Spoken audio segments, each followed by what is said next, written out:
আমরা যারা লাউ চাষ করে থাকি বর্ষাকালে আমাদেরকে অবশ্যই জানতে হবে, এটা একটি আসলে গোপন তথ্য।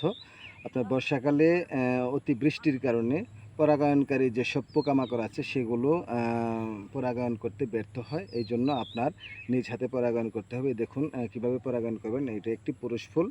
এটার যে পাপড়িগুলো সেগুলো প্রথমে ভেঙে ফেলতে হবে। এই দেখুন এভাবে ভেঙে ফেলবেন। ভাঙার পরে দেখুন মাঝখানে একটি কাণ্ড আছে, সেখানে পাউডারের মতো ক্ষীর লাগানো আছে। এটা আপনার এই দেখুন মহিলা ফুলে আপনি ভালোভাবে ঘষে দিবেন সুন্দরভাবে। এই যে এরকম পরাগায়ন করে দিবেন। যদি আপনার সঠিকভাবে পরাগায়ন করতে পারেন তাহলে আপনার শতকরা ৮০ থেকে ৯০ ভাগ জালি লাউয়ে রূপান্তরিত হবে। আর যদি আপনি পরাগায়ন সঠিকভাবে না করেন কিংবা পরাগায়ন না করেন তাহলে 10%ও টিকার সম্ভাবনা নেই। তাহলে আমরা যারা লাউ চাষ করব বর্ষাকালে অবশ্যই চেষ্টা করব যাতে পুরুষ ফুল দ্বারা মহিলা ফুলকে পরাগায়ন করি। ধন্যবাদ সবাইকে।